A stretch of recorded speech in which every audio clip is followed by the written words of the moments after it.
اعوذ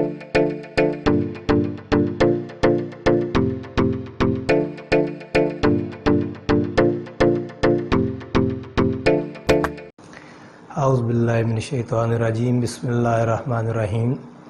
السلام علیکم ویورز، میں ہوں محمد شاہد عمران اور میں نے آپ لوگوں کے لیے انگلش سیکھنے کا ایک سلسلہ شروع کیا تھا، جس کا پہلا لیکچر مارفالوجی کے بارے میں آپ کو دیا تھا، جس میں ہم نے مارفیمز کے بارے میں پڑھا تھا کہ مارفیمز کیا ہوتے ہیں۔ مارفیم گرامر کی سب سے چھوٹا یونٹ ہے۔ پہلے لیٹرز آتے ہیں، جب لیٹرز آپس میں ملتے ہیں تو مارفیم بن جاتے ہیں۔ تو مارفیمز دو قسم کے تھے، ایک باؤنڈ مارفیم تھا اور ایک فری مارفیم تھے۔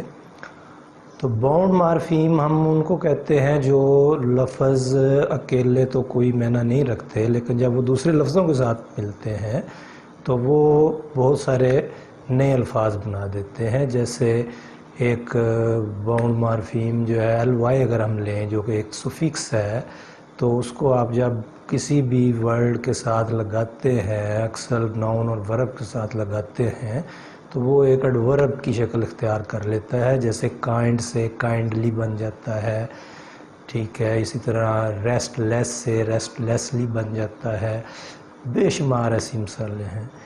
تو اس میں سفکسز اور پریفکسز آ جاتے ہیں باؤنڈ مارفیم میں، اور سفکسز اور پریفکسز کا ہی کمال ہے کہ انگلش الفاظ جو ہے وہ بے شمار پھیلے ہوئے ہیں۔ اصل جو روٹ ورڈ ہیں وہ اتنے زیادہ نہیں ہوتے، لیکن ان کے ساتھ پریفکسز اور سفکسز لگا کے ان کو بہت زیادہ وسیع کر دیا جاتا ہے، اور یہ دن بدن بڑھتے چلے جا رہے ہیں، ان لمیٹڈ ہیں۔ ان میں اضافہ ہوتا ہے، نئے نئے الفاظ پیدا ہوتے ہیں، کوئی بھی پیدا کر سکتا ہے اگر اس کا کوئی میننگ فل جو ہے آگے لے آئیں تصویر اس لفظ کی، تو آپ بھی بنا سکتے ہیں الفاظ اسی طرح کے۔ تو دوسرے جو تھے وہ تھے فری مارفیمز۔ تو فری مارفیم اصل میں سب سے چھوٹا یونٹ مینی یونٹ ہے، جو کہ ایک ورڈ کے برابر ہوتا ہے، جس کو مزید ہم تقسیم نہیں کر سکتے۔ اگر ہم لفظ ایک واٹر بولتے ہیں تو واٹر جو ہے وہ ایک فری مارفیم ہے، کیونکہ آپ واٹر کو توڑ نہیں سکتے، اس کے حصے نہیں کر سکتے، اور اس سے کوئی بھی اور بامعنی لفظ نہیں نکال سکتے۔ تو مارفیمز کے بعد آگے آج ہم نیکسٹ جو لیکچر شروع کرنے لگے ہیں وہ ورڈز کے بارے میں ہے، اور یہ بڑا اہم لیکچر ہے۔ ورڈز کو سمجھنا بہت ضروری ہے، کیونکہ آپ کی ووکیبلری کا سارا دار و مدار ورڈز پر ہوتا ہے۔ اگر آپ کی ووکیبلری اچھی ہوگی تو آپ کی انگلش اچھی ہوگی، اور انگلش اچھی ہوگی تو تب آپ اپنے آپ کو ایک سٹینڈرڈ، ایک معیار قائم کر پائیں گے۔ تو انگلش سیکھنے کے لیے، انگلش بولنے کے لیے، انگلش لکھنے کے لیے، انگلش پڑھنے کے لیے، ان کے انگلش سننے کے لیے بھی آپ کو ووکیبلری کی ضرورت ہے، آپ کو ذخیرہ الفاظ بہت زیادہ ہونا چاہیے۔ تو سب سے زیادہ ہیلپ تو آپ کو بولنے میں ملتی ہے جب آپ کے الفاظ کا ذخیرہ زیادہ ہو جاتا ہے، لیکن اب یہاں پہ سوال یہ ہے کہ الفاظ بے شمار ہیں، ان گنت ہیں، اتنی موٹی ڈکشنریز بھری ہوئی ہیں، تو ہم کتنے الفاظ جو ہیں وہ یاد رکھ سکتے ہیں؟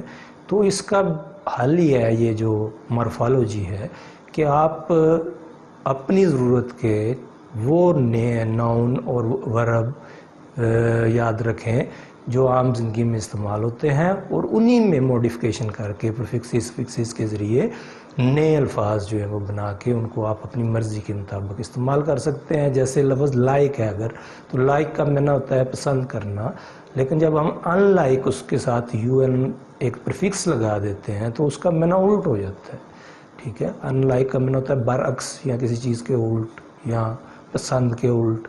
تو پھر دو لفظ آپ کو ایک ہی لفظ سے مل جاتے ہیں، لائک سے ان لائک۔ اس طرح لائک لیس، لائکلی، بہت سارے الفاظ آپ اسی طرح بنا سکتے ہیں۔ تو آج ہم اسی کی پریکٹس کرنے والے ہیں، ہم الفاظ کے بناوٹ جو ہے اس کو سیکھیں گے، انگلش کے الفاظ کی بناوٹ کو سیکھیں گے، اور ہم دیکھیں گے کہ الفاظ کتنی قسم کے ہوتے ہیں، ان کی فیملیز کی بات کریں گے ہم، ورڈز کی فیملیز جو ہیں وہ کتنی ہیں، اور ان کو کیسے سمجھا جا سکتا ہے، یاد رکھا جا سکتا ہے، اپنی ووکیبلری کو آسانی سے بڑھایا جا سکتا ہے۔ تو چلیں شروع کرتے ہیں آج کا لیکچر، لیکن اس سے پہلے جو سب سے ضروری کام ہے وہ آپ نے یہی کرنا ہے کہ اس چینل کو سبسکرائب کرنا ہے آپ نے، کیونکہ اگر آپ واقعی انگلش سیکھنا چاہتے ہیں اور آپ میرے سارے آنے والے لیکچرز کو دیکھنا چاہتے ہیں تو آپ نے جب چینل سبسکرائب کیا ہوگا اور بیل آئیکن دبایا ہوگا تو اس سے کیا ہوگا کہ میرے سارے لیکچر خود بخود آپ کے پاس پہنچتے چلے جائیں گے اور آپ سٹیپ ٹو سٹیپ ساری چیزیں سیکھتے سیکھتے اپنی انگلش کو بہتر بنا لیں گے۔ اور میں اب کو یقین دلاتا ہوں اگر آپ میرے ساتھ رہیں گے اور میرے لیکچر سارے سنیں گے تو وہ دن دور نہیں جب آپ انگلش بولنے اور بہترین لکھنے کے قابل ہو جائیں گے۔ جی دوستو، تو اب ہم آج کا لیکچر شروع کرتے ہیں جس میں ہم ورڈز کے بارے میں سیکھیں گے۔ تو ورڈ اصل میں ہوتا کیا ہے؟ ورڈ مختلف ساؤنڈز کا ایسا کمبینیشن ہے جس کو آپ کمیونیکیشن کے لیے یا رائٹنگ کے لیے استعمال کرتے ہیں، اور یہ ایک گرامر کا مورفیم سے بڑا یونٹ ہے جو کہ بامعنی ہوتا ہے ہمیشہ، جس کا کوئی نہ کوئی مطلب ہوگا۔ تو ورڈز جو ہوتے ہیں وہ آپ گرامر میں ورب کے طور پہ استعمال کرتے ہیں، ناؤن کے طور پہ استعمال کرتے ہیں، ایڈورب، ایڈجیکٹیو، آرٹیکلز، اس کے بعد کنجکشنز، انٹرجیکشنز وغیرہ سارے ورڈز ہی ہوتے ہیں۔ اور آگے ہم کچھ لیکچر بعد جو ہے وہ یہ ورڈز کی وہ کیٹیگریز بھی پڑھیں گے جن کو ہم پارٹ آف اسپیچ کہتے ہیں، پارٹس آف اسپیچ جو ہوتے ہیں۔ تو اس میں آپ کو یہ بات ساری واضح ہو جائے گی کہ یہ کون کون سے ورڈز جو ہے وہ ہم استعمال کس طرح کرتے ہیں اپنی گرامر میں، اپنی انگلش میں، اپنے سینٹینسز میں۔ تو آج جو ہے وہ ہم اصل میں پڑھنے لگے ہیں ورڈز کی فیملیز کے بارے میں۔ اور ورڈز کی فیملیز کا مطلب یہ ہے کہ جب آپ غور کریں اگر ورڈز پہ تو بہت سارے ورڈز جو ہیں وہ یا تو ساؤنڈ میں ایک جیسے ان پہ آ جاتے ہیں، ان کے ریم بن جاتے ہیں، ریمز بن جاتے ہیں، یا پھر وہ اسٹرکچر وائز ایک دوسرے سے ملتے جلتے ہیں۔ جیسے کہ میں آپ کو مثال دوں کہ ٹیک لفظ ہے TAKE، اسی طرح سیک لفظ ہے، اسی طرح بیک لفظ ہے، یہ سارے ساؤنڈ وائز ایک جیسے ہوتے جا رہے ہیں۔ اسی طرح وہ الفاظ ان کا اسٹرکچر اینڈ پہ آگے ملتا جلتا ہو جاتا ہے، وہ بھی ایک فیملی بنا دیتے ہیں۔ تو یہ فیملیز جو ہیں یہ جاننا اس لیے ضروری ہے کہ اس سے ہماری وکیبلری بننے میں تھوڑی آسانی ہو جاتی ہے، ہمیں پتہ چل جاتا ہے کہ یہ لفظ کس فیملی کے ہے، اور ایک ہی فیملی سے ہم مختلف الفاظ جو ہے وہ یاد رکھ سکتے ہیں۔ اور میں آج جو ہے وہ آپ کو ساری فیملیز کے نام بتاؤں گا، سب کو بیان کرنا تو ممکن نہیں ہے کیونکہ بہت وسیع کام ہے۔ جو گرامر کے محققین ہیں، ماہر ہیں جو گرامر کے پوری ورلڈ کے، انہوں نے ورڈز کو 37 فیملیز میں تقسیم کیا ہوا ہے۔ تو 37 فیملیز کی تشریح نہیں کی جا سکتی یہاں پہ، اس کا کوئی فائدہ بھی نہیں ہے کیونکہ آپ کو سمجھانا مقصد جو ہے وہ یہ ہے کہ آپ کو سمجھ آئے کہ فیملیز ہوتی کیا ہیں، اور ان کے نام تھوڑے مینشن کروں گا میں، وہ آپ نے دیکھ لینے ہیں تاکہ آپ کو جب الفاظ آپ پڑھ رہے ہوں گے کل کوئی بھی تو آپ کو پتہ چلتا جائے گا کہ یہ فیملی سے تعلق رکھتے ہیں یہ الفاظ۔ تو یہ ضروری نہیں کہ آپ کو ساری فیملیز یاد ہوں، ضروری یہ ہے کہ آپ کو الفاظ یاد ہوں۔ تو فیملیز جو ہیں ان کو ہم شروع کرتے ہیں اور ون بائی ون ہم تھوڑا تھوڑا ان کا تعارف کراتے ہیں، دیکھتے ہیں ان کے بارے میں۔ لیکن ہاں، تو یہاں پہ میں آپ کو یہ بات بتاؤں گا کہ اگر آپ واقعی عملی طور پہ سیکھنا چاہتے ہیں تو میں تو یہاں پہ آپ کو فیملی بتاؤں گا اور اس کی 2 یا 3 مثالیں جو ہیں وہ دوں گا، لیکن آپ ہر فیملی لے کے اس کے کم از کم 10 ورڈز جو ہیں وہ اپنی نوٹ بک پہ اکٹھا کریں۔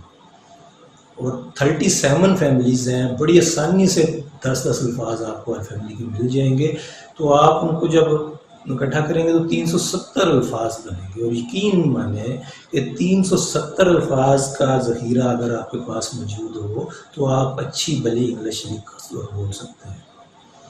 تو یہ بھی ایک آسان سی ٹپ سمجھ لیں کہ وکیبلری بڑھانے کی، کہ آپ ہر فیملی کو لیں گے اور 10 الفاظ کی ایک فہرست بنائیں گے، پھر آپ ان کا میننگ گیس کریں۔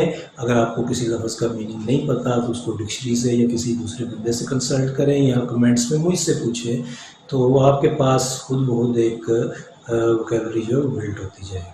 تو چلیے ابھی ہم فیملیز کو 1 بائی 1 تھوڑا سا ڈسکس کرتے ہیں۔ تو دوستو یہاں پہ اسکرین پہ آپ کو ساری فیملیز اور ان کی مثالیں نظر بھی آئیں گی، اور ساتھ ساتھ میں کچھ تھوڑا ایکسپلین بھی کرتا جاؤں گا۔ تو سب سے پہلی جو فیملی ہے وہ آپ میں ان کے الفاظ جو ہے وہ بتاؤں گا آپ کو، الفابیٹس جو ہے جن کے ذریعے ان کی پہچان کی جاتی ہے. اور یہ یاد رکھے گا یہ جتنے میں بتاؤں گا فیملیز، یہ وہ الفاظ ہیں جو کسی بھی ورڈ کے آخر پہ آتے ہیں. ان کو نیگیٹو سفکسز بھی کہتے ہیں. نیگیٹو سفکسز کے بارے میں بھی تھوڑا سا بتا دوں کہ جو ریئل سفکسز ہوتے ہیں وہ ہیں جو کسی لفظ ورڈ کے ساتھ مینی ورڈ کے ساتھ مل کے اس کو موڈیفائی کر دیتے ہیں، اس کا معنی بدل دیتے ہیں. لیکن یہ جو نیگیٹو سفکسز یا پریفکسز ہوتے ہیں یہ کسی ورڈ کا حصہ ہے. اس کو سفکس اس لیے ہم کہہ سکتے ہیں کیونکہ یہ بہت سارے الفاظ کے آگے سیم 2-3 الفابیٹ جو ہے دہرائے جاتے ہیں، لیکن اگر ان کو اتارا جائے تو پھر پیچھے ورڈ ختم ہو جاتا ہے. اس لیے یہ نیگیٹو سفکسز ہے. تو سب سے پہلی فیملی جو ہے وہ ACK ہے. ACK فیملی ہے جو کہ بیک میں آتی ہے، پیک لفظ میں آتی ہے، بلیک لفظ میں آتی ہے. دوسری فیملی AIN ہے جو کہ رین میں آتی ہے اور سٹین میں آتی ہے، گین میں آتی ہے. تیسری AKE فیملی ہے جو کہ ٹیک میں آئے گی، بریک میں آئے گی. اس کے بعد سنیک میں آئے گی. اس کے بعد ہے جی تیسری ALE فیملی ہے، چوتھی فیملی ALE ہے جس میں ٹیل ہے، بیل ہے اور میل ہے. اس کے بعد ALL فیملی ہے، ٹال ہے، فال ہے، مال ہے، بال ہے.